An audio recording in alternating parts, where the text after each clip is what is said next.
I think she's out and about, but we'll see. There's three of us, so we're good.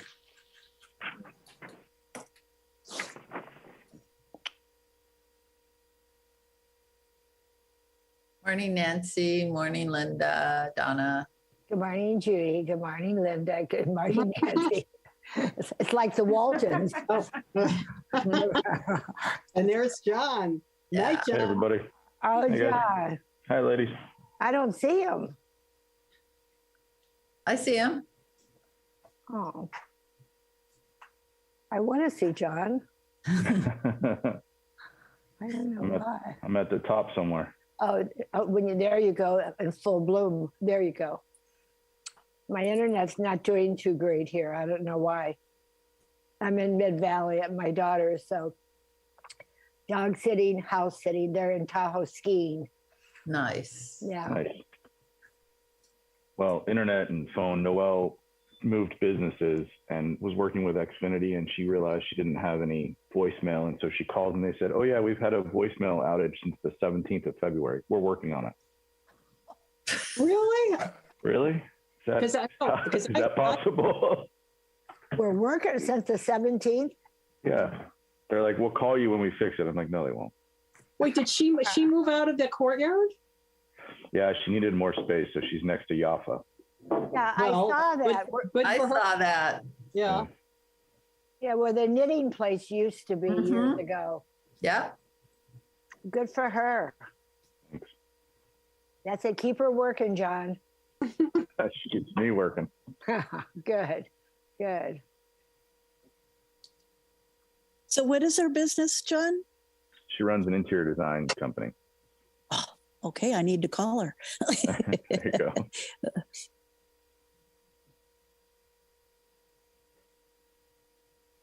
Well, it's 9:30 and we have a quorum. And Miss Ashley, are you there? Ashley, I'm here. I'm sorry. I don't have camera today. Oh, my no. laptop has given up, and I will be getting a new one soon, but I don't have video for the time being and have to use the phone. Okay, so I see. Can you guys hear me? I see Is that Margie's background noise too loud? it It's sounds a like little loud. Yeah. And there's Ellen. Now we're all here. Leslie, are you here? Yeah, maybe that's better. I am here. Leslie's here. She's the koala. All right. Roll call, please. Linda Calafiore, Present. Donna Jett, Present. Ellen Martin, Present. Don Mysick, Present. Judy Referzo. Here. All present. Thank you. Thank you. Announcements from commissioners. I will make a start. Happy International Women's Day to everyone. That's today. So, but the other announcement that I have, and I don't know if anybody has found this out yet, is that I got a call on Friday from FedEx saying, we just got to Carmel Post Office and they've now informed us that they're not taking packages from FedEx. So give me your address and we'll bring it to your house. And I said, fine. And they showed up within a half an hour. But then David went down Saturday to pick up a package, we had the little yellow slip for, and they told him that they were no longer taking packages from FedEx or UPS because they didn't get paid for it. So if any of you, that bothers me terribly because we have such a hard time getting mail, and I don't mind that we don't have addresses because FedEx and UPS do know how to get here. But sometimes you just can't find out who is delivering your package because they hand it off to somebody else. And so we've started, and I've told people when I was running for mayor, 56B is the post office's address. It's a real address. You can ship it there, put your box number on, and then you can get your mail. Well, it apparently will probably no longer work. It's very disturbing to me. I don't know what we can do about it, but I thought I'd share it in case you haven't heard that yet. Although maybe it's only for people who get post office boxes for free, because I used to watch the post office people tell people who had paid boxes, oh, this is how you do it. And then somebody else would come up that didn't have a paid box, and they'd go, oh no, you can't do that. So I don't know what the real underground rules are, if there are any, but I just found it disturbing. So any other announcements? Well, I just want to comment. I had a huge box sitting in front of my house that didn't belong to me from FedEx. Took me 4 phone calls to try and find out who it went to, the people that shipped it, Amazon, to get it to the right place. My other option is to put it in my car and take it to either Peck Mail or back to FedEx, because I have so many times gotten stuff that wasn't mine. And once I just dumped some stuff at 12th and Taurus. It was at 5th and Taurus, and I didn't know whose it was. So FedEx has a very, very hard time. But the post office, I don't get why they're not getting paid. I thought they get paid something at the end when FedEx still, and they put postage on it, don't they? Yeah, I don't know. I don't understand. If you put postage on it, post office is paid, but I don't understand. Well, that's a segue into the strategic planning meeting that's happening this Thursday at 4:00 at Carpenter Hall. I'm going, and I think Dennis going. I guess Nancy's going. Anyway, there's enough of us going to represent our point of view, I think, including about the post office and possibly addresses. I don't know where that's going to come up. Great. Thank you, Linda. Anyone else with any more commissioners with comments? Okay, staff announcements. The one announcement that I have is something I'm sure you're all aware of, which is that the City Council had its first hybrid meeting last Tuesday, March the 1st. I think it went pretty well for testing out. I know Nancy was there in person in the audience. From what I could see, and I was there for almost every single item on except for the bitter end, it looked like there were no problems in the council chamber. We had 27 seats set out, and there wasn't any fights to get in or waiting room only. Everybody was very civil and waited their turn, and there were enough seats and enough people still participating by Zoom that the meeting went very smoothly. And for the most part, all of the tech worked just fine. It's just a balancing act of remembering we have in-person people and Zoom commenters at the same time. So what that means for us as a commission is that we will agendize something in the future to talk about what it looks like for us if we want to also pursue a hybrid meeting style and start meeting in the council chamber again, what, if any, restrictions the city has laid down, what we will need to follow in order to make that happen. And so I will be adding that to our April agenda. As Linda mentioned, we have another council meeting. We'll have a council meeting this Thursday, March the 10th, and that will be at Carpenter Hall at Sunset Center for strategic planning, and then probably a special meeting next week for the capital improvement plan, first pass at that. So that'll give time for council to shake some more things out in terms of the hybrid meetings to make sure we're ready to go if we need them. And we probably, we have a good attendance since we've gone completely virtual. But that'll give me some idea of what I will need to organize for our Community Activities Commission meeting and for us to factor those types of things into our discussion at the April meeting. So that's what I'm looking at in terms of hybrid versus virtual only. Donna.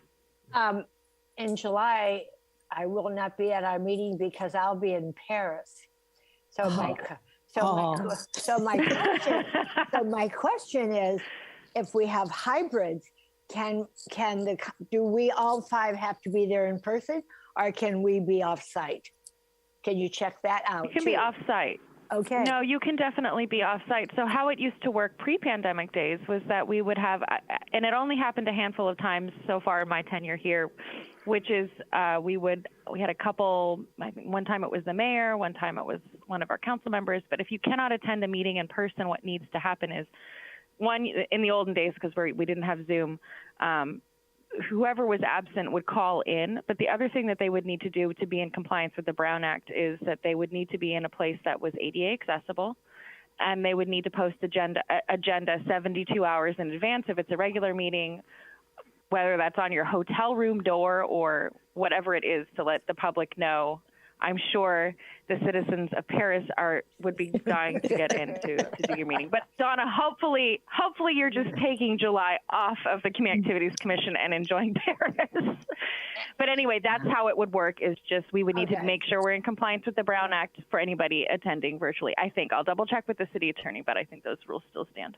Yeah, okay, because I will be in Paris in a private apartment building, so I can post it on the door, I guess, somewhere. You know, I'm happy to post it. Yeah. Thank you. Yeah, I will look into that, but that's how we used to handle the virtual meetings prior to the pandemic. Okay, so open to public appearances for anything not appearing on the agenda. Yes, Nancy, I knew you wanted to. Yeah, great. On behalf of the fact that everybody's bored and have nothing to do, CRA is adding to the meeting craziness this month, which is all really, really important. We have a session on March 24th at 7 p.m. in Sunset Center. And we're hosting Brandon Swanson to do a deep dive education for the public at large. Our meetings are always open to the public, to talk about all of the housing and building related topics that are top of mind these days, whether it's ADUs or the new housing allocations that have come down from the regional area here for us to have incremental housing, the design guidelines work that's going to be, kickstarted heavily, et cetera. Because I know that a whole lot of us are very concerned about what's happening to the architecture and the charm of the village. And so this is an opportunity to go at an extended length with Brandon on all of those topics. So encourage people to come. 7 p.m. on March 24th, and Brandon Swanson is our subject matter expert. So please join us. Nancy, is that available on Zoom? We will not do a live Zoom. We will record it and post it afterwards. So, so if you can't see it live, then that will be an option. Thank you. Okay. Yes. Thank you. Mm-hmm. Anyone else, public appearances? No. Okay. All right. Orders of business. Approval of the minutes for the February 8th regular meeting. I'll approve. To approve. I'll second, or whichever one you got first for approval.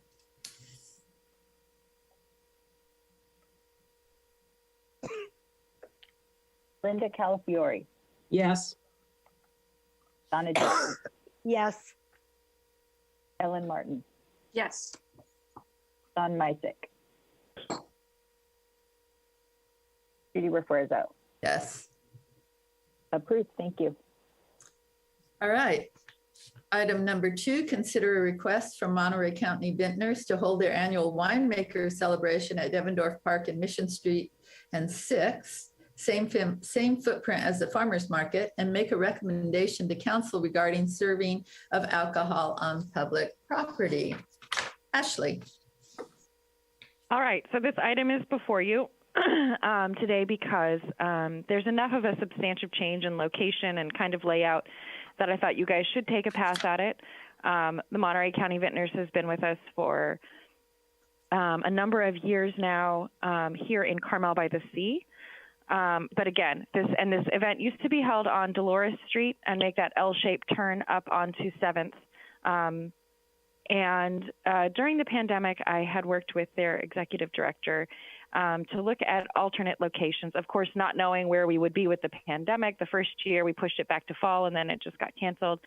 And then in 2021, we looked at the potential footprint of the farmers market and Devendorf Park, partly because Dolores Street had a number of parklets on that street, which would make it more challenging to hold the event there. So we started preliminary discussions in 2021 about a potential event in Devendorf Park and utilizing Mission Street and 6th Avenue in that same footprint of the farmers market.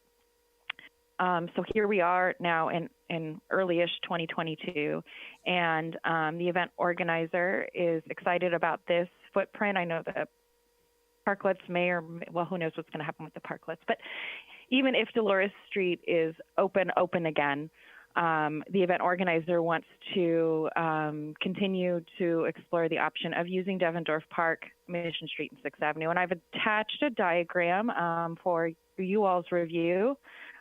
Margie is on the call too. She has walked the event area with the executive director as they worked out locations for things. Some of these are standard, where we put porta potties when things occur in the park. And this is another reason why I suggested this location is we have it kind of dialed in with the park as to what it looks like for fencing on the outside. Again, where you put extra porta potties if you need them, where you put trash. There aren't too many businesses that are impacted around this area because on Mission Street, you've got Paloma's, which is facing that corner of Ocean Avenue, but there's no open door businesses on that side of Mission Street. And then on the end of 6th Avenue, of course, there's Vesuvio and then the library, and we're happy with events happening. So it is a nice and good location for these types of events. And then with regards to the since you all are reviewing this as a change to this event, I also will be taking this as an item to the City Council at the next City Council meeting because this event involves the serving of alcohol in a public place. As you all know, this needs council approval. So as staff, having reviewed this and reviewed the plan, I think they've got a solid diagram in place. They're a longstanding event organizer who does a good job with their event overall. And my recommendation to you would be to approve the change to the winemaker's location and to recommend to council that they approve the serving of alcohol for this event public place. And I will answer any questions. It looks like Linda's got her hand up. Well, I think you can't have a vintner's event without alcohol. So, of course, that has my support and everyone else's. But on the location, I love using the park as a center location. And then we've talked about this ever since I've been on this commission, that the park should be our gathering spot. And I don't know, I know there was some controversy about it, but I would really support that location and that we focus on that location for any event where that's feasible. Thank you. Thanks, Linda. Yeah, that is one of the reasons why when this came up, and again, with the parklets, thinking about being creative for holding events, I did think about the park, and we do have that Park Plaza project that's been floating around as an idea, and I think this further enforces that sentiment and that idea that this is the center of town, just as you said, utilizing it. Donna, you're muted. Donna, you're muted. It looks like she's trying to make a motion, but We haven't even opened it for public comment yet, so.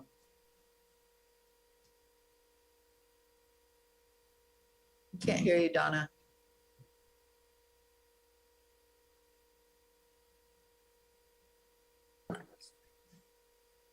Well, I mean, maybe while she's going, I think it's a great idea. I love that we're moving it. I think in the past where it was more in a major thoroughfare for traffic on a weekend. I think that can be tough. And look, this supports local wineries and local restaurants. So I love the fact that the restaurants are involved as well. It's not just vintners. But I'm excited. I think it's great to have these types of events back. And I think it really showcases the food and wine culture that is a big part of Carmel. So I think it's great. I will second Linda and John's comments. I think the park is a great place to have it. I think that whole footprint area, it's much better than Dolores and that L, because that was really kind of disruptive. And this isn't. We've had a wine event in the park before, years ago when Richard Pepe did it. So it's been done before. It's nothing new, and I don't see why it wouldn't move forward. And I would, yeah. recommend that.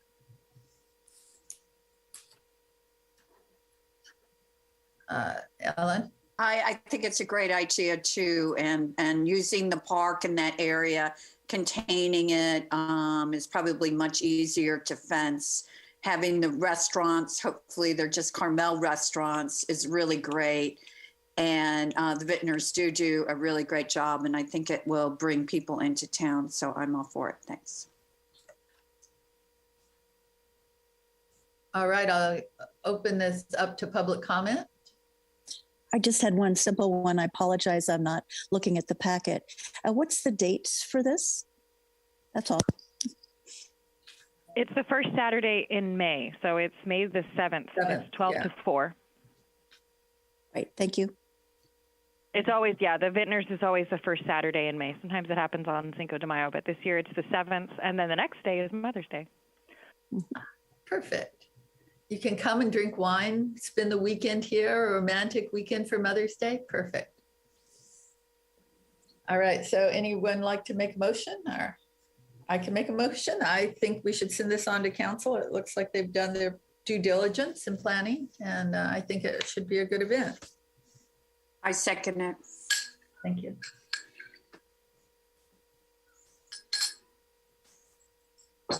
Linda Calafiore, Yes. Donna Jett. I can't see her, but I saw her lips move. Ellen Martin. Thumbs up or thumbs down, Donna? We can't hear you still. Thumbs up. This is Ellen, and I'm a yes, and I recommend that Donna maybe unplug her headpiece, or she might have to reboot. Thank you, Ellen. John Mysick. Yes. Judy Refuerzo. Yes. Approved. Thank you. Thank you. All right, item number 3, receive the updated 2021 to 2024 Community Activities Commission Strategic Plan. All right, you guys. So Right. I won't run through this in detail because we did that last meeting, but I did include in your packet, based on our discussions last month, the updated 2021-2024 strategic plan, which will tie in nicely with the next item that we will discuss, because generally with both library and since we've had the community activities strategic plan, I tie in all the decisions that I make, most of all the decisions I make regarding the budget and recommendations on what we're looking at doing in the future with the strategic plan, whether that's communications or more programs, so that we have funds to support those and that there isn't a disconnect between our budgeting and our strategic planning. So if you all have any questions or if anything jumped out at you, I did do hopefully good enough notation so you can see where I carried things over. We didn't really add too much. I did tweak some of the language that came up during our last review and last meeting. And we have a pretty solid plan for going forward, I think, for this next year, and I'm excited. So if there are any other comments or edits or tweaks or changes, just let me know and I can make those. Otherwise, this is here for your, just for your knowledge. And so it's your strategic plan keeping us on track. And we'll do a review again in the fall and do a check-in on where we are probably after the first quarter of budget spending. So probably September, October. Ashley, did we lose the one about, educating the public on how to, do things in the city, whether it be, go to City Hall, the meetings, it's there? I missed it. It's this one. It's, I see it. It's under goal 2. Yeah, right here. Now. So yeah. it's the whole, and that's just a placeholder name. We haven't, I think Leslie's been working on that program and we'll probably come up with something different, but we're shooting for fall of 2022. Okay. And I will tell you that Leslie and Margie and I sat down after the last meeting that we had, and we kind of took the 2022-2023 objectives and parsed them out between all 3 of us with time. We've got a time frame that we're shooting for. So each of these has a a month and a date for it for the next year. And I anticipate that we will be reaching out to not only you guys for updates, but also I think the last 2 years of the pandemic where staff and the Community Activities Commission worked together through the formation of ad hoc committees was incredibly efficient and effective. And so we will probably be reaching out to you at upcoming meetings to form those little ad hoc committees to help support us and give us fresh eyes on what we're working on. Great. Donna? Here's. Still can't hear you, no.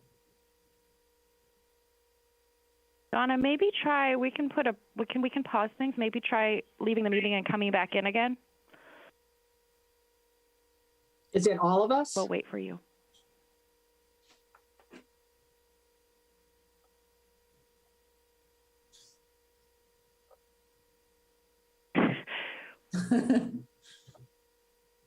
There she goes. Maybe I can kick.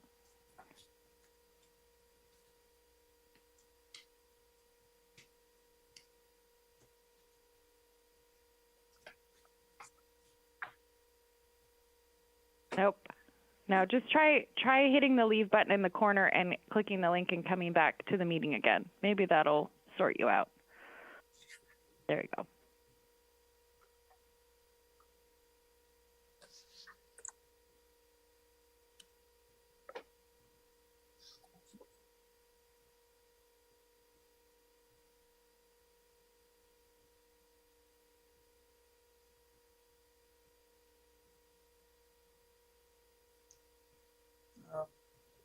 I see her name, I just don't see Donna. I think it's still doing its Zoom thing where it. There you go.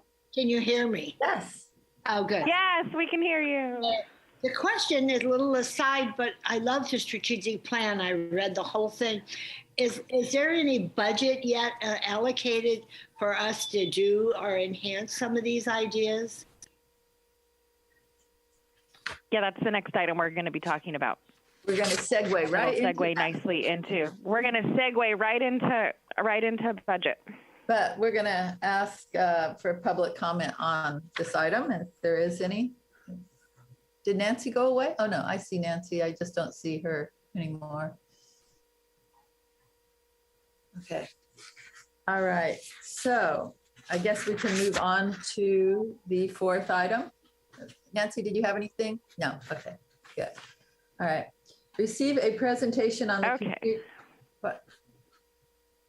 Ashley, did you say something?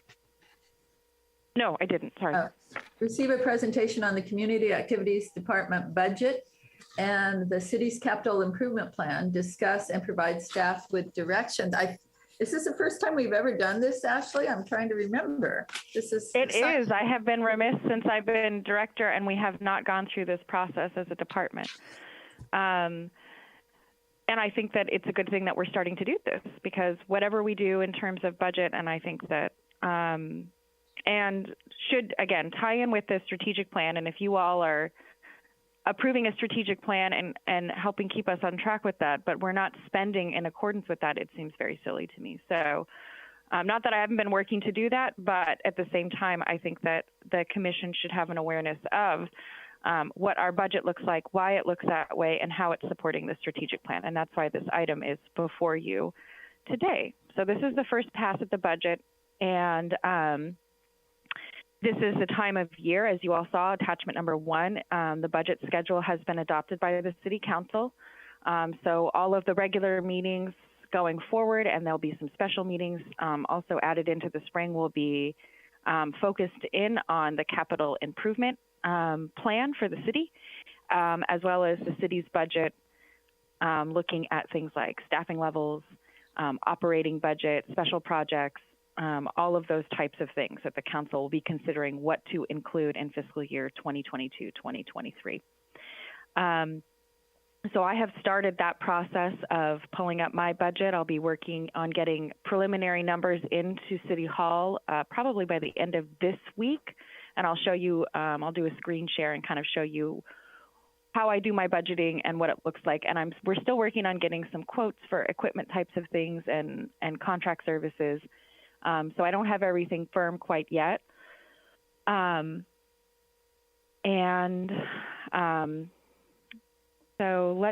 I just want to run through the staff report quickly, just because I think we haven't done this before and it's important to understand, the operating budget versus capital improvement plan. So our operating budget in the past has been pretty robust. If you look back to 17-18, fiscal year 17-18, for our operating budget, we were at about $84,000. Now that sounds like a lot compared to what we are now, which last year with COVID and the year before with COVID, we were about $30,000. Now, part of the reason for this is that we have been making some cuts, and those cuts pre-pandemic were anticipation of the rising cost of the CalPERS liability. So we did a budget cut of about 5% in fiscal year 18-19, and then we did another 5% cut. Now, this has been okay for us. I will tell you that I work for oversee two departments, the library staff and community activities, that are incredibly good at, one, getting pretty solid estimates, but two, finding an even better deal once we ask for that money. And so we generally are really good at coming in under budget. Not only that, we've been good too about finding community partners to help support our special events, which reduces our costs overall. So when we look at those, if you want to wonk out on budget and go back and go, oh my gosh, these are huge slashes. They are, but also we've been very good and very fiscally conscious. And we're going to keep doing that. Now I am going to look at probably a slight budget increase for this year to support, in particular, communications in our operating budget, because that's something we've been ramping up in terms of getting the word out about farmers market. And one of those effective things to do is not only constant contact and those types of newsletters, but also ads in the pine cone are effective. I know because I get emails about them with questions. So, and that is good because it supports local business and all of those things. So that's our operating budget. Again, significant reduction in 2020, 2021, and then 21, 22 because of the pandemic years. For those 2 years, we mostly were investing in farmers market and our communications, which worked really well and helped us stick to that schedule. So we want to keep that going and make more, I think, of an investment in those and make sure that for all of our events and all the programs we're doing, we are making sure that the community has a good awareness of those things. We're also looking at, for our operating budget, quotes for the banners, for the banner polls, not for every single event we do, but things that can be seasonal, and fill in those blanks. They can be the farmers market, but fill in the blanks when PAC Rep isn't advertising, or the Car Week banners aren't up. I think we have Love banners up at the moment. So kind of filling in those spaces and making this feel like a real community where you can just look up and see what's happening. And I'll switch over to, just so you guys can take a look at where we are right now. So I'm working on, right now we've got our actuals to date, and this was taken from a couple weeks ago. If you all can see this, and I can zoom in if you needed. I haven't gotten there with our proposed budget numbers quite yet. I'm looking at, and again, our special events, and this is the community promotions fund that you see if you look in the budget, that spending is all to do with our events. So the July 4th event will be a minimal cost to us. We'll do some sharing of advertising with the Monterey County Pops, but they'll be playing again this year. So that's great. And they want to keep the same setup. We've been looking into renting stages, but that's not going to be necessary. Sandcastle Contest, another low cost one. Some of the costs that come up for our events are things like we spent some money last year on making new banners for the Sandcastle Contest. And I purposely made them without the year on them, or 50th, I think last year was our 60th, without those types of things on them, so that we can use them for the next 3 to 5 years, unless they become horribly faded, and then swap them out and make that investment again. So we already did that. So there's just minimal costs that go along with the Sandcastle Contest. You'll see an increase in you'll see Glastonbury come up again as we go through these events. Glastonbury used to just provide a sound for the holiday tree lighting event. For those of you that were in the park this last December, they did a terrific job of kind of setting us up with surround sound throughout the park. And we do have a speaker and microphone set that we have used for events, but none of us are sound experts. I can set up a microphone, but I'm usually standing there back in the wings, crossing my fingers that we're not going to get horrible feedback throughout the speech. No matter what testing I do, it always seems to happen. So what I'd like to do is and we're looking on getting quotes from Glastonbury, is having them participate in more of our events. So for instance, the Halloween parade will do similar to how we did it last year, with everybody ending up in the park. And we'll look at having some Halloween type of music, spooky music going on, and having that going before the parade starts to make it kind of festive. So we're talking to them about that. In addition, our other two events that I'd like to see Glastonbury hopefully work with us on are the Memorial Day ceremony and the Veterans Day ceremony. One of the challenges that we have year after year with those events is that it can be very hard to hear, even with rerouting the buses, because Devendorf Park is in the center of town, and we do have trucks and things going by, and there are parts of those ceremonies where, quiet contemplation is required. But also, I want to ensure that everybody who is there can hear what's going on. It's one thing for the challenge of getting people to actually talk into the microphone, which nobody wants to do. But also, once they are speaking into the microphone, ensuring that the crowd can hear. And that necessitates more than just the two speakers that the city has. And I think we can do a better job by our veterans of making that and enhancing that, both of those ceremonies. So we're looking at doing those things. In addition to better sound overall for our programs, is you'll see a section here on new programs and events. We're looking at the Citizens Academy. So if we did a 3-week in-person series, we'd probably have some snacks.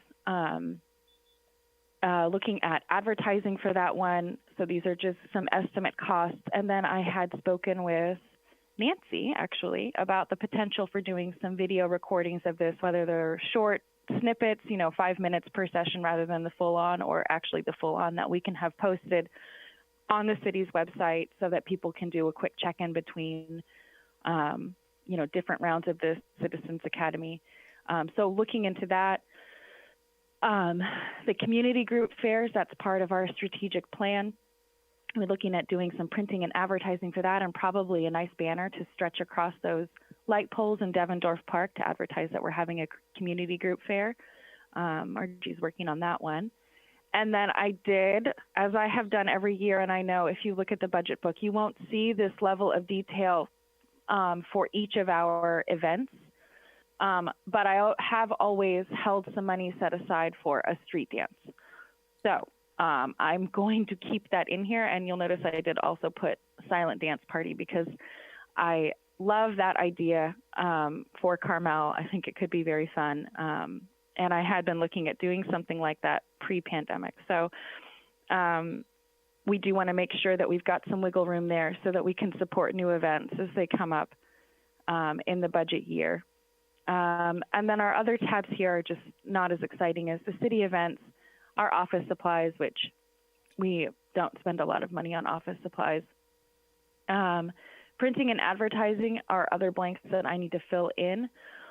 We did reduce from what we were pre-pandemic, and I want to bump that up again because I have a regular schedule of, at least 2 ads in the Pine Cone per event leading up to it. And so I want to do some cost figures for that, and then printing for any of our posters and banners and things that we will be using throughout the year that we haven't already purchased in the previous year.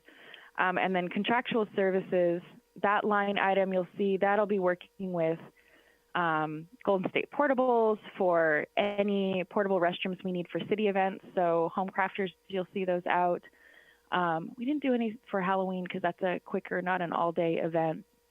And I think we've done them in the past for 4th of July, and we did last year as well. So we've got funds set aside for those events, Christmas Tree Light Pros, which does the holiday lights on the holiday tree at the bottom or the top of Ocean Avenue there at Unitboro. And then we'll be factoring in costs for the audio for with Glastonbury for some of our events upcoming in this section here. And then last but not least is our training budget, which I don't have anything planned quite yet, but that will come. So community promotions, office supplies, printing, advertising, contractual services, training. The big one is community promotions. So when you see the budget, this is what you will see. You will see these line items, not necessarily the line detail that I showed you here. That's kind of for us working internally. But I hope that it gives you all some sense of how this is tying in with our strategic plan and where we're headed. And I'll provide you with an additional update. I mean, keep providing you with updates as we go along on the operating budget moving forward. So I'm going to stop there on operating budget before we jump into CIP to see if there's any questions from the commission or public. Yeah, actually, That's a lot. on the tree lighting, last year we had the snow. Are we thinking about bringing that back? And I didn't see it in the budget. That's a good question, John. I am contemplating the snow, not part of the holiday tree lighting, but maybe as its own separate event, kind of a pop-up snow event sometime in December.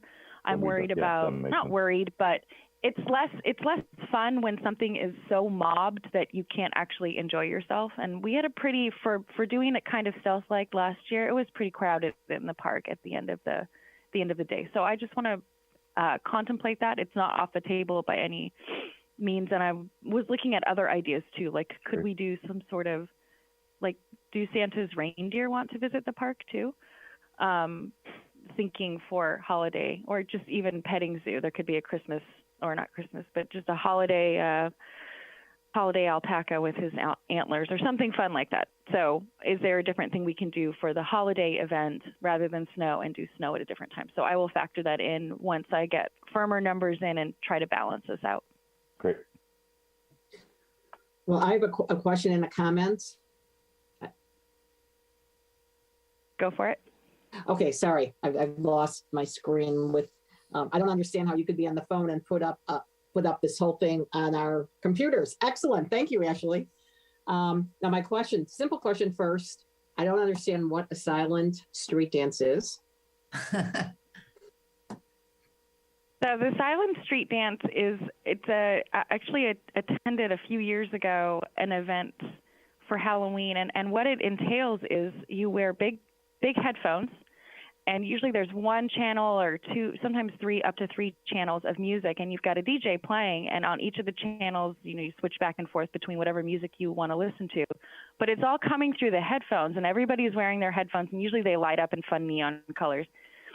So you're all dancing around with your headphones on. Everybody can hear the music, but there's no speakers needed. So if you wandered into Devendorf Park, you would just see a bunch of people in neon headlights dancing around with no sound, because the music's all contained. I've never heard of such a thing, but I think it's fantastic. Yeah, so I'd love to have us look at that. But just a general comment on the budget. I think the amount of the budget is very modest.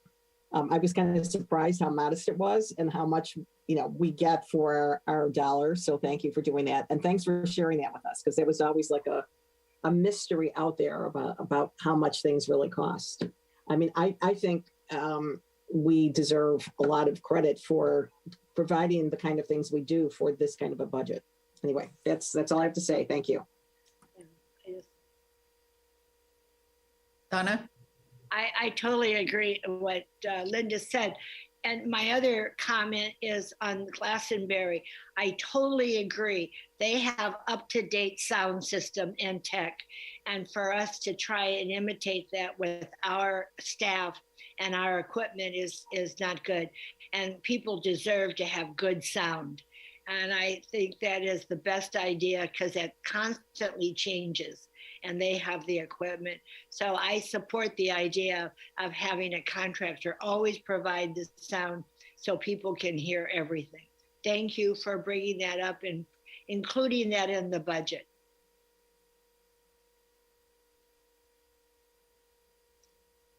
Yeah, Ellen?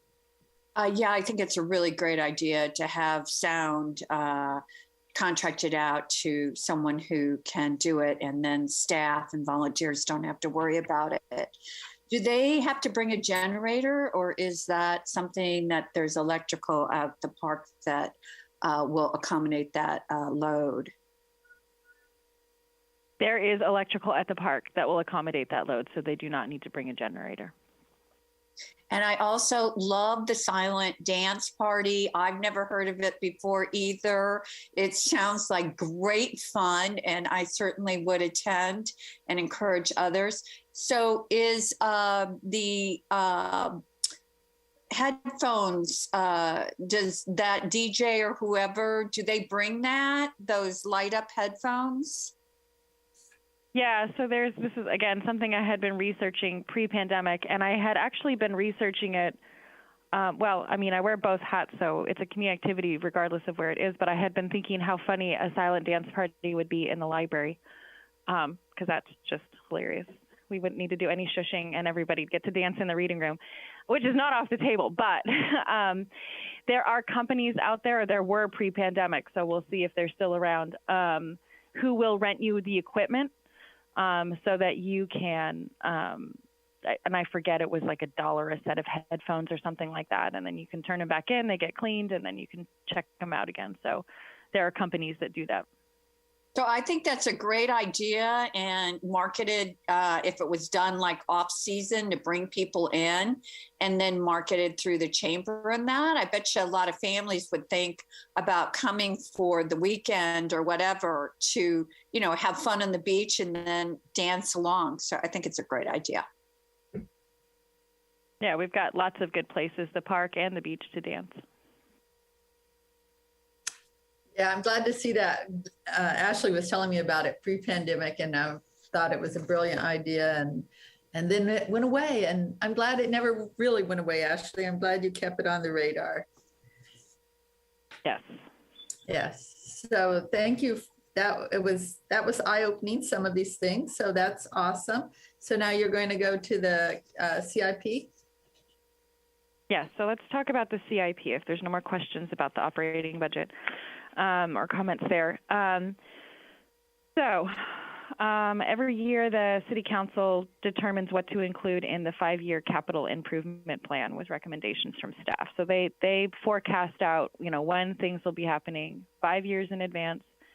And that is helpful in terms of budgeting going forward, especially for things that are to do with streets and paving, so that there's kind of a regular turnover, regular schedule for those things, and that they get accomplished in a timely fashion.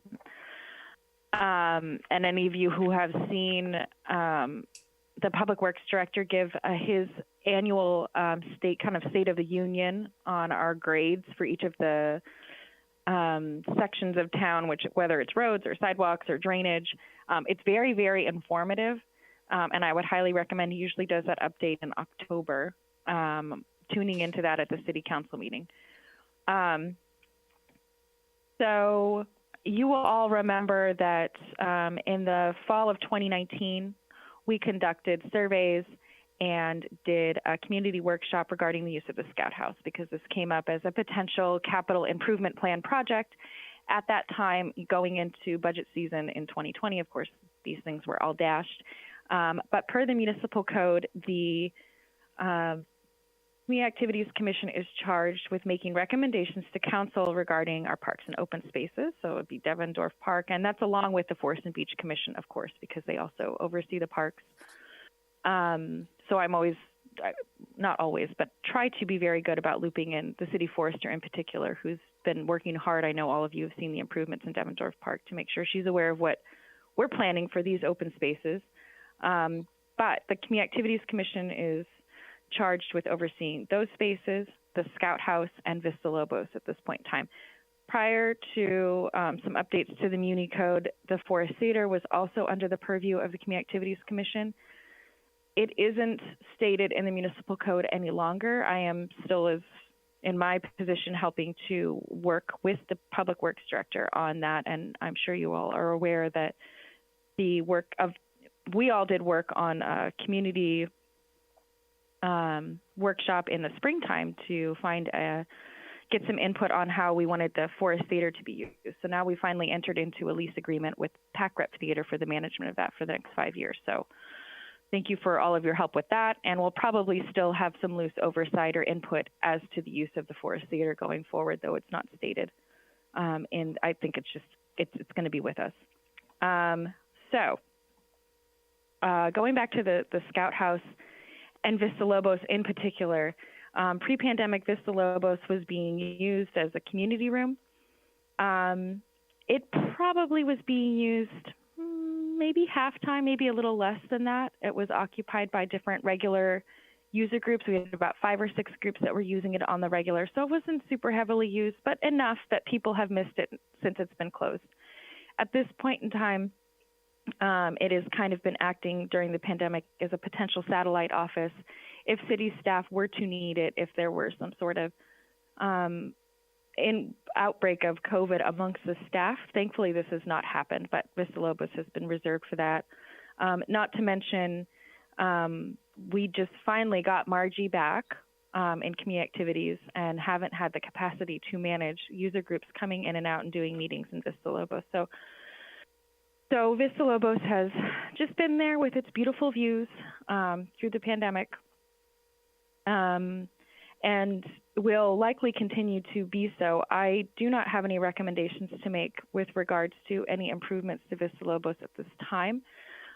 It is likely that it will continue to need to be used as a satellite office if and when the police department renovation moves forward. They will be using that building and probably set up some extra portables for staff offices while the police department is renovated. So rather than open the facility only to close it again in, 3 to 6 months, I'd rather keep it closed.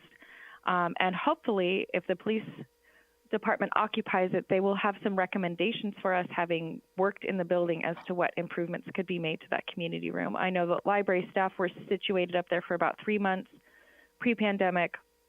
This would have been in 2017 when the Park Branch building was painted and recarpeted. And I can tell you, it gets warm up there and it's cold. It's not a well-insulated building. So I'll be curious to see what the experience of the police department is, and hopefully they'll have some good feedback for us to use in subsequent years for making recommendations about Vista Lobos.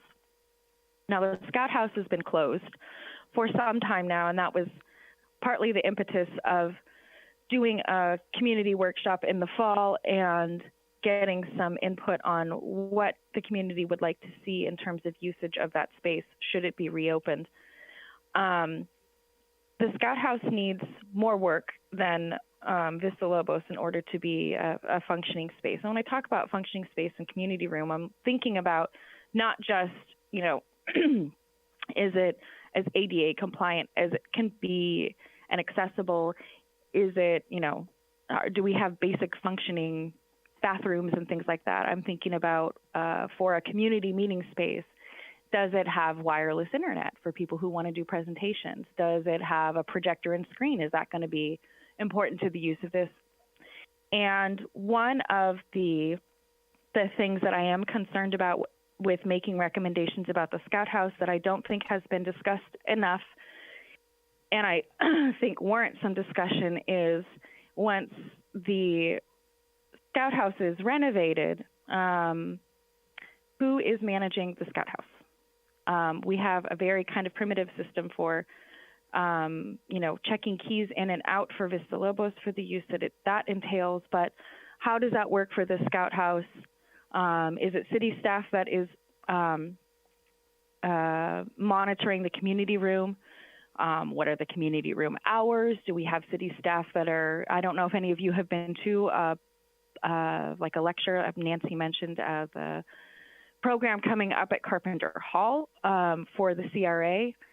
I've also been to ones for the Carmel Public Library Foundation, and there's usually Sunset Center staff on hand to make sure for the whole program that our IT keeps working and working well and is there then to lock up the building. So is this now a requirement of city staff? Or are we looking at leasing the building to a community group to manage, or what does that look like? But I have concerns around that in particular with the Scout House, and ensuring that if we go to all the time and effort to renovate this building as a community space, that it is well managed and easy to use for our community members.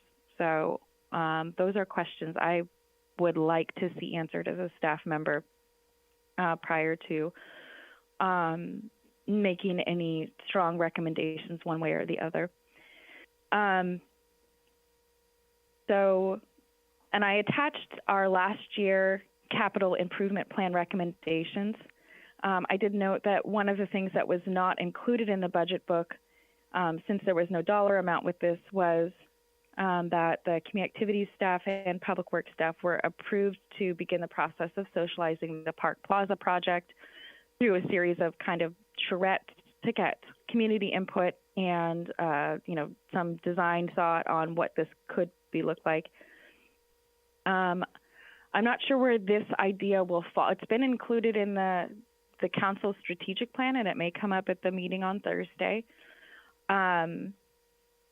I think that the more that we use the park, which we have been increasing that usage, the more recommendations we'll have in terms of improvements. And I can tell you, I already feel, I was thinking about the POPs and how we could rearrange the park, and there's not a lot of ways to rearrange that event. And I was thinking, well, maybe for this event, if we just knock down the fence on 6th Street, and I was like, no, that's not going to work. So that project has a special place in my heart for trying to figure out logistics in that space and planning our city events, but also supporting event organizers who want to use that space as well for some of our larger events. So I hope that gets carried over, and that the Public Works Director and I have some capacity to begin those charrettes and to work with the Community Activities Commission on that. And that is what I have in terms of the capital improvement plan for this upcoming fiscal year. Thank you. Questions from staff? From commissioners? Linda. I'm going to just go back to the Forest Theater and the public hearing that we had on Zoom. There was a lot of input from our residents about the parking problem there. And when they have events, and when I read the proposal, that I'm not sure where I read it, if it was on something that the city provided or in the Pine Cone. But anyway, I didn't see that issue addressed at all. So Ashley, do you know if that issue was addressed, one? And if not, how do we refocus some effort on that? Because that was a big part of the local community supporting what happened at the Forest Theater, which we all want to do. And, why not make parking more friendly for our neighbors? Thank you. Yes. So that is an excellent question, Linda, and I can provide an update on more in depth on the Forest Theater at our next meeting if you all would like. That's going to be an ongoing thing that we'll be working with PAC Rep on, and that is, it is going to be an interesting thing for the Forest Theater to figure out, because it's just like parking all over town. That problem's never been solved, and I can't tell you. Going back to the 20s. Parking has been an issue in Carmel, which I find highly amusing. Also not, because we're still dealing with this issue and can't make any decisions on it. So we will, I don't know if you got this in depth on the lease agreement, Linda, or the staff report, but we will be doing regular updates to council on where we are with Pacific Repertory Theater, and they will be reporting out on where they are. And I think that we can, because we did receive some correspondence pre-meeting that went to the council regarding concerns about parking. And so I think that PAC Rep is willing to work on it to the extent that they can. And if I remember correctly, during that group meeting, we had some pretty good ideas kicked around in terms of valet parking and shuttles and, things that have been discussed before, but I think might warrant some beta testing. So we will work on that with PAC Rep to see what improvements can be made, if any. Okay, thanks.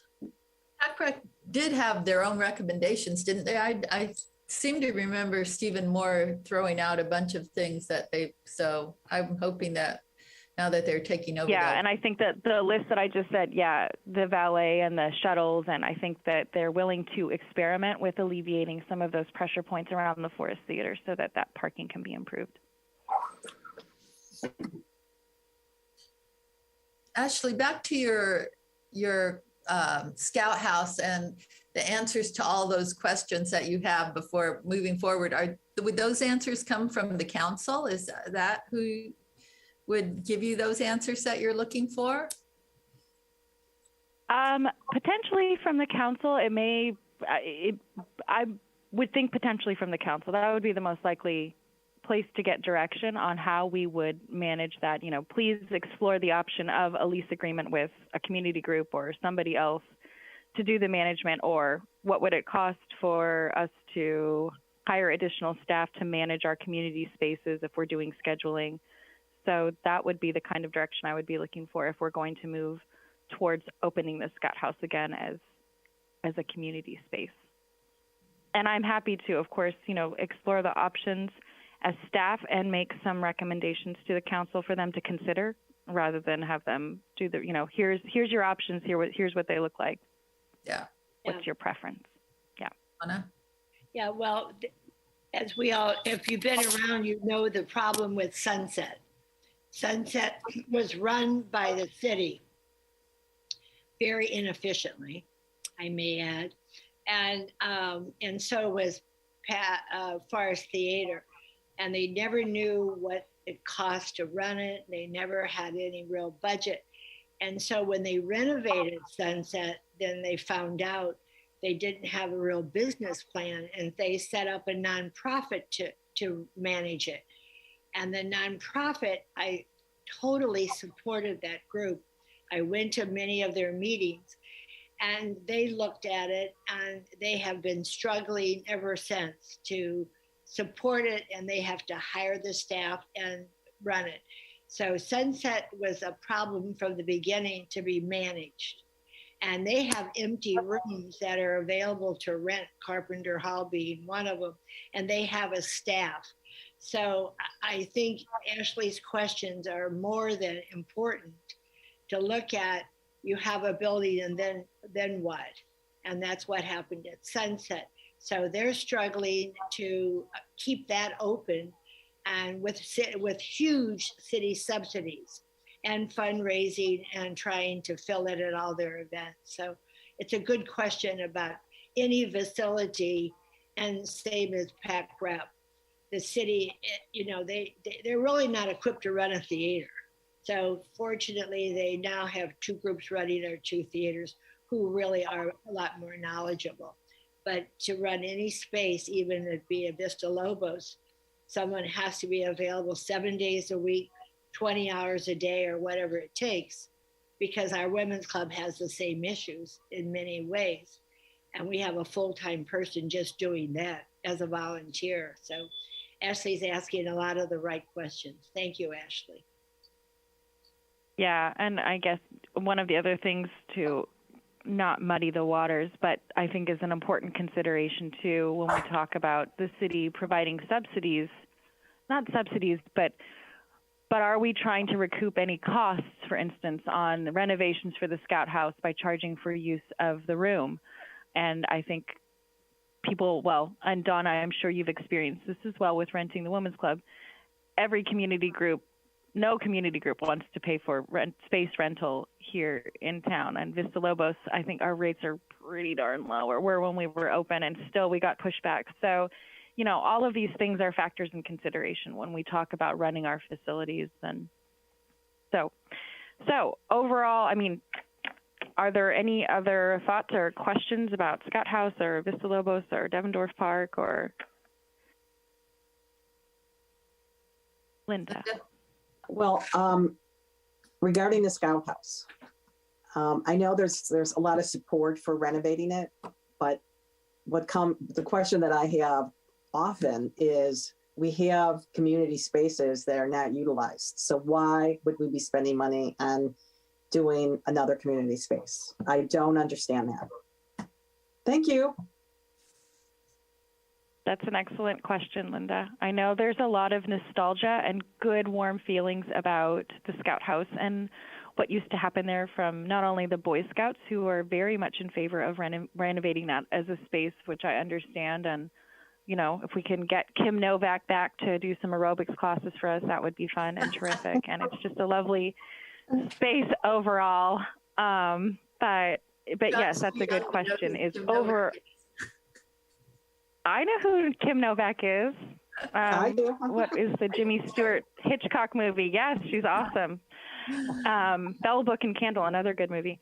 So yes, there's lots of questions, you know, for that with the Scout House, and kind of something I hope will come out of strategic planning is a look at our community spaces and what is our approach to it, and what is the city's goals or objectives with making community spaces available. In particular, I'm not talking about the outside spaces. Those ones I think are a little easier to manage in terms of events, but our indoor spaces, what does that look like for us, and what time and money investment are we willing to make, and why, and what are the community's thoughts on it when they know the implications of that. So.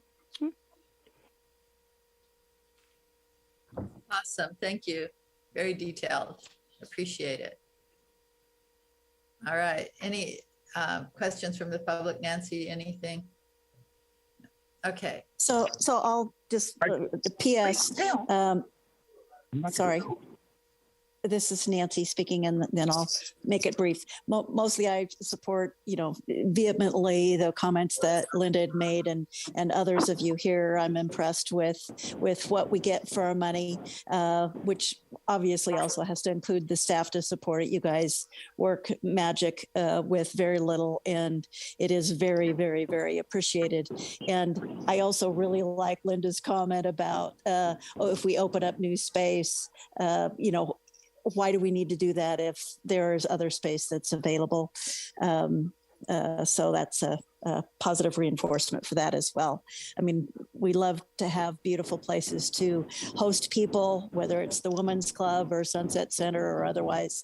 But and there's always a need for it, but we've got to use what we've got, indeed. So thank you, everybody that makes that happen. Thank you, Nancy. I see someone else out there, but I can't tell who it is. This is Dale. Hi, Dale. Hi, everybody. I'm sort of on vacation and I'm driving, so this is probably not the appropriate time to have a detailed discussion about what I want to say. But in general, and some of this goes back to the prior strategic planning aspects, as I've been with Fred being in charge of public works, I've had some interesting conversations with him because he's seen different ways of doing things over in Monterey. And he also saw the range of the things that Carmel Cares in particular is doing for the city, and the extent of our budget at this point, which was rather surprising. So, and our budget is probably 4 times what your budget is, and we're actively sort of in charge of, with direct coordination with Public Works, some of the spaces that you've been talking a lot about. We also had a strong interest, as you know, in renovating the Scout House, but our board, given the feedback that we've gotten to date, our board has withdrawn that, and we've turned over all the resources, including architecture, free architecture services, engineering services, ADA consultants, and so on. We've turned that over to Eric Tarbox at the Boy Scouts, and we're going to be providing limited assistance to them in their efforts, so we can focus on our main mission in life, which is to keep Carmel beautiful, safe, and inviting. So in terms of coordinating the groups, and I think your comment about CalPERS eating a bigger and bigger percentage of our budget over time is an accurate one, and we've already seen some of the effects, but that's going to dramatically accelerate over the next 10 years. We're sort of trying to get ahead of that curve, and because of the range of activities that we're doing with things that touch your area, and we really have never had a discussion with any of you about that. We have biweekly discussions with Public Works. We've done over 1,500 Google Slides in the last 72 weeks. So there's a lot of communication going on, but you guys aren't part of it. And I think Fred and I both agree that the city really needs to have somebody in charge of coordinating all these outside groups, and I work with a number of them as well, and they're all great, and they're all doing a lot of things. I'm not sure if it really ends up falling under Public Works or City Hall or you, but it certainly seems after listening to this meeting that your group needs to be better in touch with groups like us so that we can make sure we're going in the right direction, because we're spending $30,000 a year and plus volunteer time, which probably makes it $50,000-$60,000 a year in some areas like Devendorf Park and Forest Theater, and probably $50,000-$60,000 or more in costs, and probably more like $100,000 this year in costs to the public because they support us at Seating Pathway. So it's not really complicated. We probably should just have some kind of status meetings with you, Ashley, and you can bring in people that you need to so we can get our hands around this, because I love what you guys are doing. I love the mission. I love the strategic plan, but volunteers are going to play a bigger and bigger role in making all this happen over time. So we would love to help you come up with a model for that. I'm finished. Thank you for that, Dale. Dale. All right. Anything else on this topic? Donna. I think, Dale, what you would like to say is we would like to coordinate with you and come up with our model of what we're doing, and coordinate with you so that we don't cross hairs. If you're doing something we don't want to get involved in, if you're doing landscape at the park, then you have to work with us based on the usage of the park. So I think coordinating so we don't do the same thing is a good idea. But I think we've got our plan and our model going, and we appreciate all the help and input that you and your group can give us, or any group. Thank you. Here's an example. We're about ready, and we've received approval from Public Works to replace the fence on 6th Avenue that was brought up earlier. When we do something, we don't just do it with basic materials. We do it with very high quality, very Carmel, something that's going to last 50 to 100 years. Well, the existing fence is dangerous, to say the least, because if you lean on it hard, it'll fall over. We've been patching it, but those times are over. So if we're going to put $30,000, $40,000, and we'll get some volunteer donations in wood and materials from people like Bill Hayward, I'm sure. But if we're going to put that level of effort into it, it would be good for us to know that, in the next 5 years, it's a possible reality to tear that whole thing out and fill in the street and make a plaza out of it. And there are other examples like that. I've been trying to figure out with Monterey Peninsula Engineering possible solutions for the parking lot at Forest Theater, but I've been told by the powers that be, don't even think about it. So those are all things that I think if you sat down and had a fairly detailed conversation with our team, I think you would be impressed and also motivated that there are some things that could be done short term, medium term, and long term. Sorry for the long dissertation there. No, thank you, Dale. Yeah, and I think one of the key things, and yes, we can sit down and talk with Carmel Cares. And as I mentioned earlier, on planning things in the park and with our green spaces, working with Sarah Davis, the city forester, who's been coordinating with Public Works staff and Carmel Cares on improvements to the green space. The other thing to remember is that with capital projects or projects that would fall, that are being considered as strategic plan projects, those are determined by the city council ultimately. We can make recommendations and say, hey, you know what? We've been working on our special events in the park and we have more groups using it, and we want to really advocate for this Park Plaza project. It'll up our game and make ease of use in the park and kind of cement what we've been doing with that. But until the council decides that's a priority, we are just advocating for a project. And so,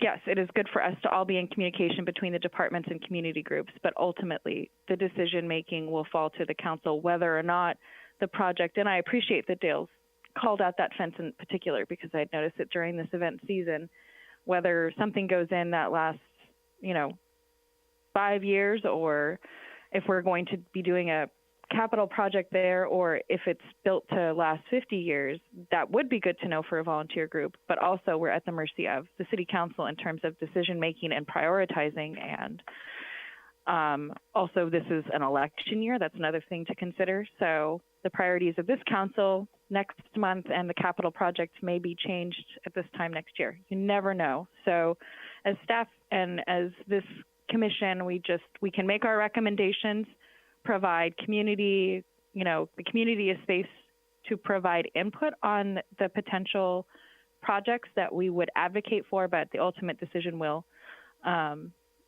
be with the city council in terms of moving these things forward. So I just want to make note of that in terms of process. There is a certain amount of good communication that we can do, but we need that final say-so from the city council and their direction and prioritization. Thank you, Ashley. All right, let's go on to our next item, number 5, receive an update on the farmers market and discuss. So the farmers market is going very well. We're moving into spring, so we're going to start seeing more vendors coming in. It hasn't been as quiet of a winter as we've had at past farmers markets. So we've had, I think some of you have seen the tamale lady who's there now. So we've had new vendors popping in and out throughout the winter.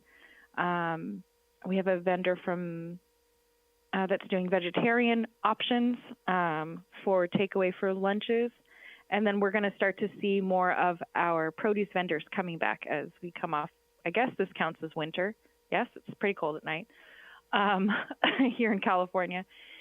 So, and then we'll have next month, we'll have our farmers market manager come and do a presentation to us so you can hear it directly from the horse's mouth, what the plans are going forward as we go into spring. Last meeting, we talked about doing something for St. Patrick's Day for a farmers market giveaway, and we had talked to the market manager about that potential. But what we were thinking did not work out, and so we're going to look at Mother's Day just as we did last year. So my goal and my factoring into the budget will be for us to be at the farmers market once a quarter, doing some sort of giveaway or community connection. I think that'll be good for the Community Activities Commission, and it'll keep us, our budget won't explode that way. So that's what I'm looking at doing for this spring, and that is what I have for the farmers market at the moment. I want to say that I don't know how the farmers market is working with the Carmel Plaza, but it's exciting to see yoga in the park during the farmers market and also bar in the park. I think that's exciting. And it looked like there was a good turnout last week. There was a good turnout. So this is two unrelated things, but because of the popularity of the farmers market, I think that was why that time and day was chosen. And I think it's great for visibility in terms of these are the things that are happening. So they'll be alternating. The Carmel Plazas organized to have a Seaside Yoga Sanctuary and Carmel Bar alternate Thursdays in the park. So there were about, I think, 15 people over there, which is a good-sized yoga class. This last Thursday, so we'll have bar in the park next week, and they'll just alternate back and forth, and we'll see how it goes. I started to talk to the foundation about Carmel Foundation about potential opportunities for additional outdoor classes. So we'll start to slowly move our way in that direction. But for now, it's a good time with the farmers market. So thank you, Judy. Linda? Judy had mentioned about yoga in the park, and I shared this comment with her that I want to share with everyone else is I didn't know anything about that. So how are we getting that word out? I mean, I think it's great that it's happening, but I mean, I try to pay attention to what's happening and I totally missed it. So what's the word for how we're advertising or getting the word out? And go ahead. Sorry. Carmel Plaza sent us their advertising. So we actually sent it out in the Friday letter, which everybody here should get. It wasn't the Friday letter. It was added to our calendar. It's okay. It's okay. No, it was in there. I did ask Carmel Plaza to send over their advertising. So they've got a newsletter that they send out, which I just recently subscribed to because I subscribed to the Chamber and a bunch of other groups. And I'm like, oh, why am I not subscribed to the Carmel Plaza? So I'd recommend that as well. I know we all get a lot of things in our inboxes, but I would, yeah, keep an eye on that. And we are, if you poke at the city's website, we're currently making, just along the lines of our strategic plan, some updates to the community activities section of our website to link out to those places and get some of these things up on the city's calendar so people have an awareness. And there's a fine line between, you know, private businesses and promoting those as a government entity, but also good communication with the public so that they have an awareness, especially in our public spaces, of what's happening. So I'm trying to figure out the best way for us to do that, if that makes sense. But yes, it did go out at the very least, it did go out in the Friday letter. No, I didn't see it either. Was there a cost? No. It was free. No, it's free. It's free. Mm-hmm. Oh. And the Chamber, I assume, then is giving out information about that to tourists it's also, because somehow, do we communicate with the Chamber every event we're doing? Yes, the Chamber and Visit Carmel. Either we reach out to them or they reach out to us when they're starting to update their calendars so that we all know what's happening and they can promote those things. Now with this, we're just kind of doing a beta testing soft launch to see how it's going. So it's not been hugely broadcast out there. Like I said, it was just a Friday letter. The Carmel Plaza has it up on their website and blasted it out, and we're testing that out as well. So as we start to build more of a wellness program, we'll work with everybody on the best way to do communications. And I already did speak with on Friday, not only the Carmel Foundation about potentially being part of this testing wellness program, but also the executive director of Visit Carmel about how we can do advertising for this piece in particular to people who are visitors or guests staying, because that is another thing that we had over the years, which is requests from hotel owners and innkeepers as to where and how they could provide wellness programs and fitness classes in our public spaces. So this ties in very nicely together. What time does it happen? What time? 11:30. Both classes start at 11:30. Thank you. Ellen?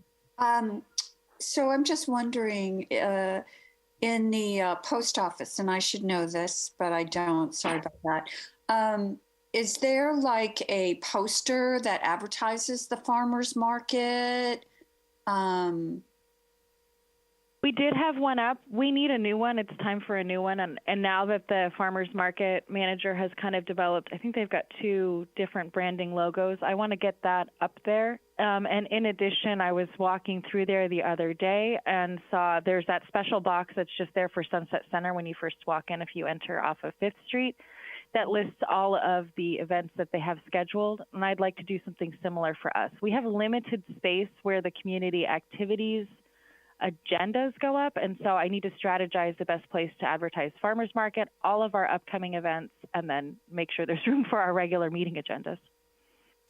Yeah, I think it's important to have something up, and then as we have things going on at the market, have it up and just another place, and maybe with a QR code or the website, so boom, people can go to it, because people do go into the post office to look around that are visiting. Thank you. Yeah, Ashley, who monitors that? Because there's some information that's been up there for a couple of years. Who monitors that? Well, everybody, the city staff monitor that big long board. There is information that's been up there for years. I think, Donna, if you remember years back, we did the community conversation with the Women's Club, and the post office was one of the things that has come up. And I think it would be a good, probably just a quick afternoon project to clean up the signage that's in there and some of the things that I know are the purview of other departments, like the evacuation route posters drive me bonkers, especially the ones that are in the outdoor posting boards, because they're kind of old and faded. So that would be a good project to do some cleanup there and jazz it up a little bit. And get rid of the old information that just people walk right by it because they've seen that same information so often that they're not stopping to look at anything new. Yeah, I think that we can improve that space significantly. Thank you.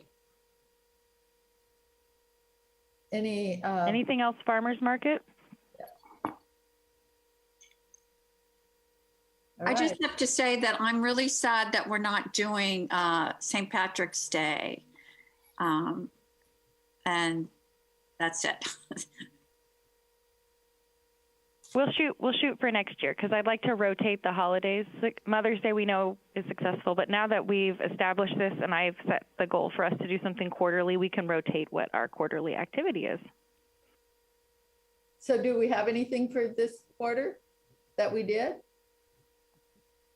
No, we didn't. So next year we'll do better, but we'll have something for next quarter and the quarter after that. So we'll have 3 out of the 4 quarters will be good for this 2022, and then 2023 we'll do all 4 quarters.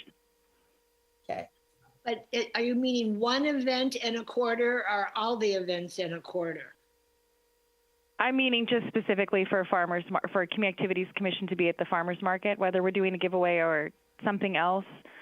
Once a quarter, we'd be at the farmers market. So, okay. So Memorial Day and July 4th, we couldn't be there both. We have to do one or the other. I mean, not July 4th, but we could be there. I mean, yeah, we could be there both if we want to. I'm just trying to space out. One, make sure we have a balanced budget and that we're balancing those things out. So, but if we wanted to set the goal of, like, as I was just thinking, 4 giveaways a year would be perfect. And if you balance them out through the year, that would be nice because we do the pumpkins in the fall, which I think has been very well received, and I think we should continue that one. And we can look at, Christmas. Pardon me? The poinsettias were very popular. We did the poinsettias, right, and I think the Lions Club did their poinsettias this year, which is why we didn't go in that direction because they were doing a fundraiser, which we are in support of for our community group. So, and that's another reason is kind of in that quarter we didn't do the poinsettia giveaway because we wanted to make sure our community groups had spaces for that. So we're I have this goal of at least 4 times a year, but we want to be cognizant of what else is going on around us. So we can be supportive of our community groups. So we'll just we'll be flexible is basically, what we'll look at doing. All right, the last one. Receive updates and discuss the 2022 special events calendar for the city of Carmel-by-the-Sea.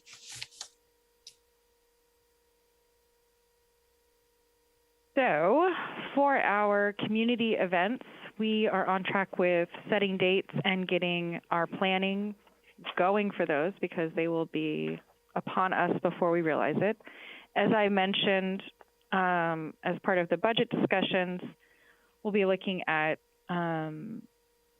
support for our sound system, our next city organized event in partnership with the American Legion Post 512 will be the Memorial Day ceremony, and that's Monday, May 30th. Prior to that, we'll have breakfast with the bunny, winemakers, as you all know, since we just considered that item. And then the following weekend to winemakers celebration will be the Carmel Art Festival. The annual Carmel Surfabout will be the second weekend in June, the 11th and the 12th.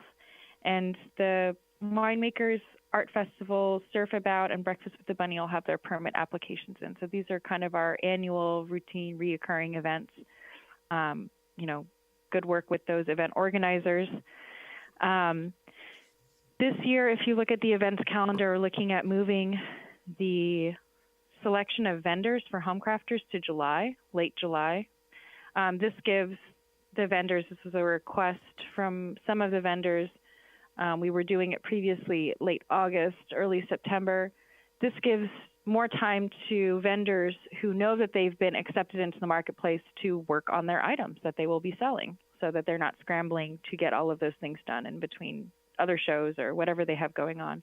It's So, it's not a pardon burden. me? I was going to say it's not a burden to them because, you know, summer is their hot season when they're usually out working. And so we will test and see. So we'll keep the same. We've already reserved the Women's Club again because that was a nice area to space out. it was. And we'll keep it on a weekday, just like we did before, because that was based on feedback from the vendors not to do it on a weekend day because that's when they have their shows. So we'll test it out for this year, see where we land, and if we need to readjust next year, we will. But like I said, I want to keep it to late August or late July, early August. So it's set for July 20th. If we needed to shift it, we could. And then the Pops will be coming back. They requested to come back for this July 4th.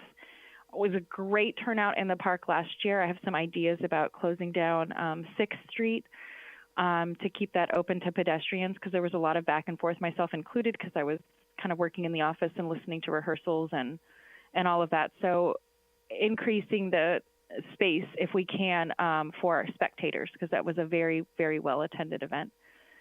And then I think one of the big questions that has been floating around in the community is what is going to happen with Car Week this week. I do not have any firm answers for you all or anybody in the community at this point in time. I will be doing an update to council about Car Week. You all are, I'm sure, aware that the Pebble Beach Tour de Elegance will not pass through Carmel this year. I'm hoping to determine whether or not that will happen again in the future. We will see about that. The Tuesday event, Concours-by-the-Sea, Concours on the Avenue, which has been in place for 14 or 15 years now.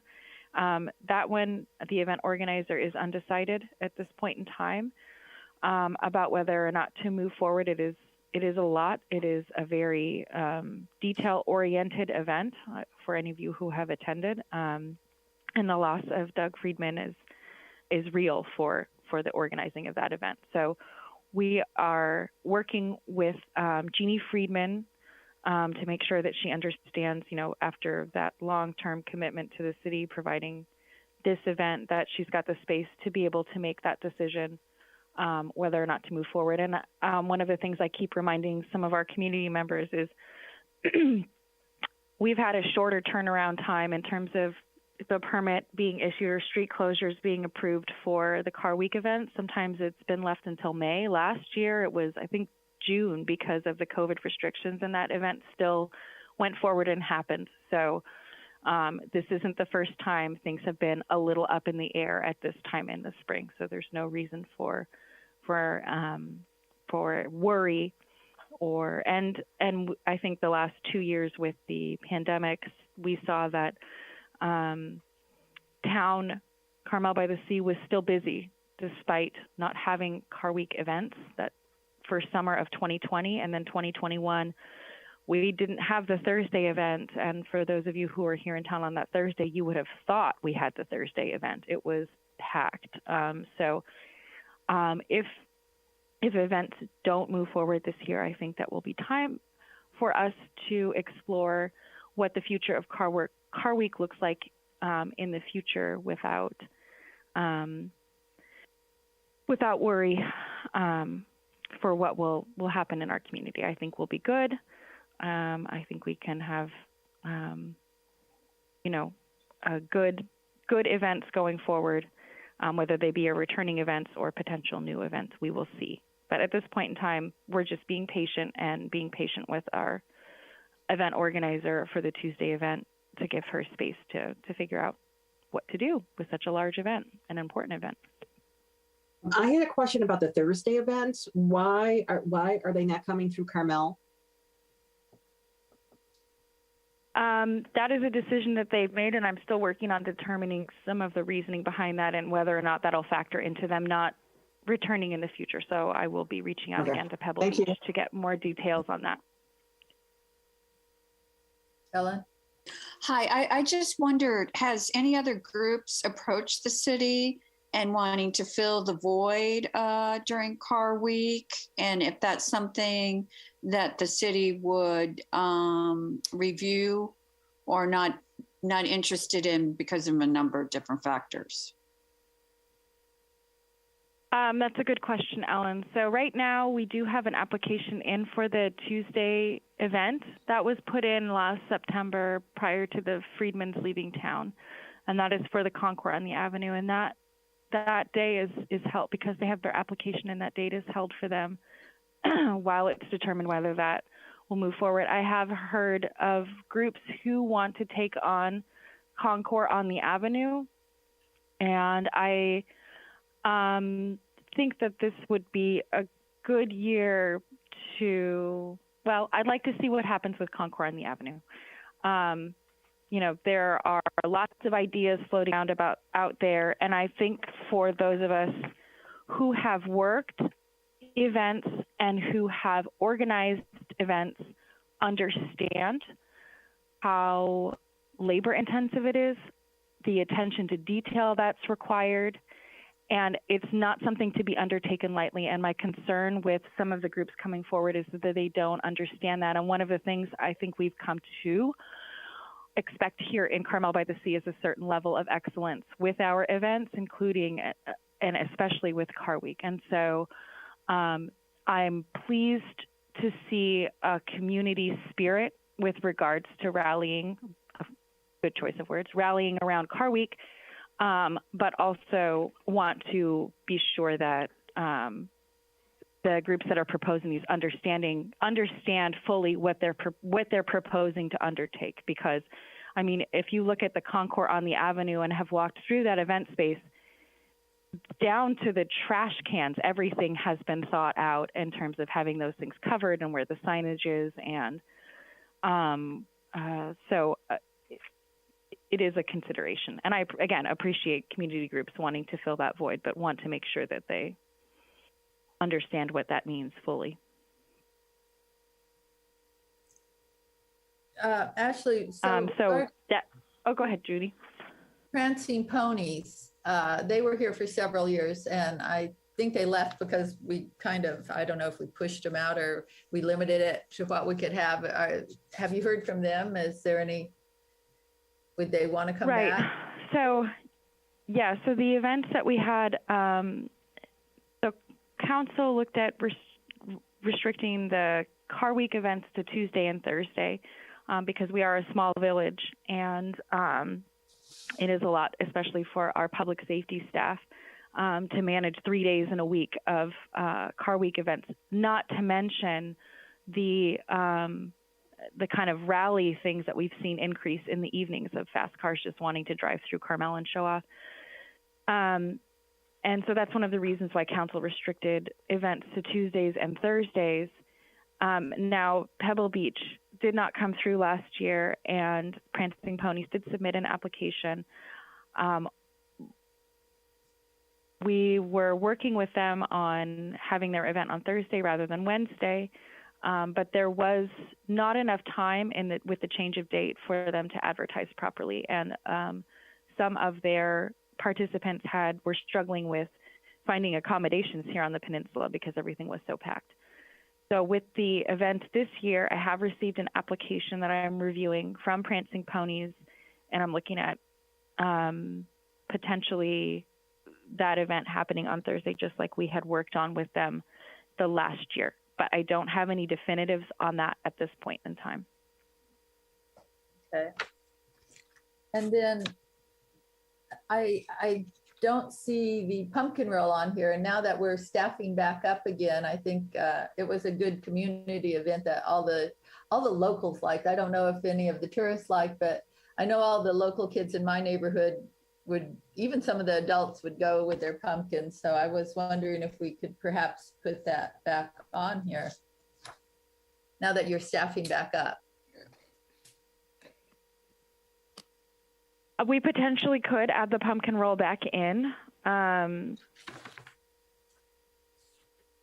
that event, in terms of staffing back up, when you talk about that, yes, we do have Margie back here in community activities, which is great, but we are dependent, especially for that event, on public works staff. So we can look into adding the pumpkin roll back in.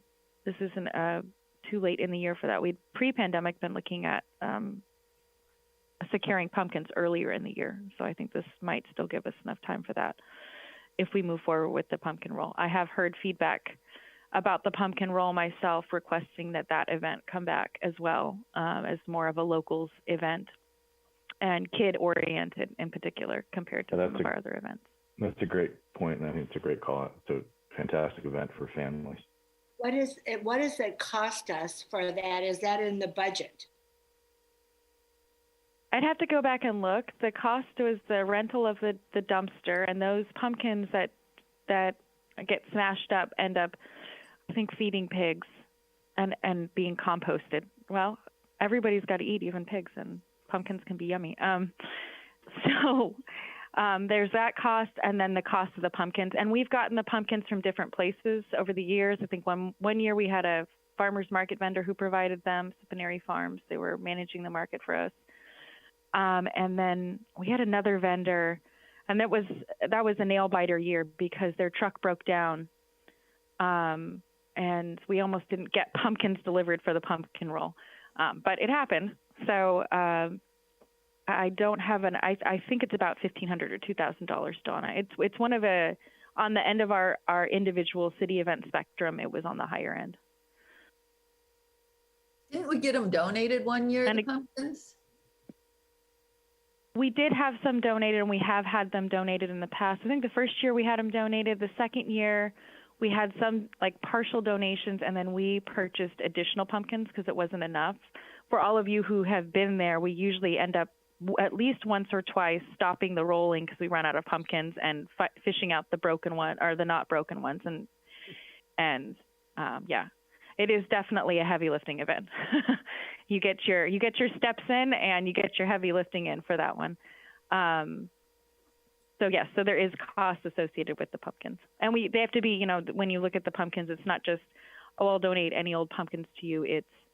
They have to, be small enough for the kids to hold them, but you want them to be able to smash. It's got to be just like Goldilocks, so just the right kind of pumpkins.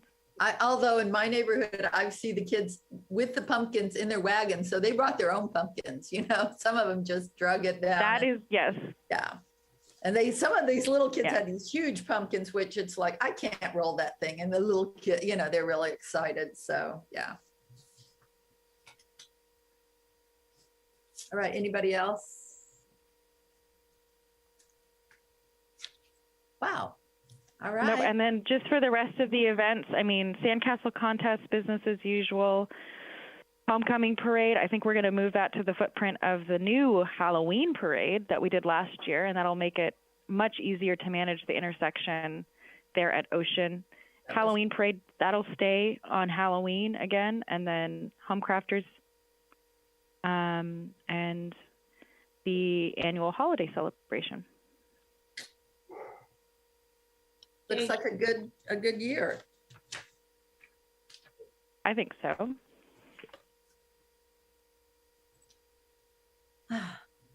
All right, everybody. Anybody, if future agenda items that anyone would like to have placed on? You guys are quiet.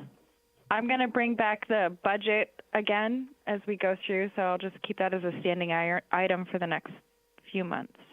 I saw Donna. Well, it's always Donna. Well, the next quarter, what we're going to give away and which holidays, so we can get our volunteers to staff that, so that we work on a quarter ahead of time. Good idea. Yep. I will. Yeah, we'll do the resurrect the calendar we had for that, for the giveaways that was going. That was kind of an overall calendar. So I'll find that and make sure that you all have access to it and that it's included in the packet. And Ellen and I had volunteered to do an ad hoc, which we have not met, to just try and reach out to more community groups to participate at the market. And so optimistically, we'll be able to come back with a report And again, if we need other ad hoc groups for other activities coming up, we could look at that calendar next month about who and where and what to work on some of the events in the future to help the staff and to maybe be one step ahead. Very good. And to that end, Donna and Ellen, I'm going to ask Margie to reach out to the both of you because she started working to also talk to the community groups more about the farmers market, but she will be the one working on organizing the community group fair. So if the three of you will all work together, that would be terrific. Thank you. Thank you both. All right.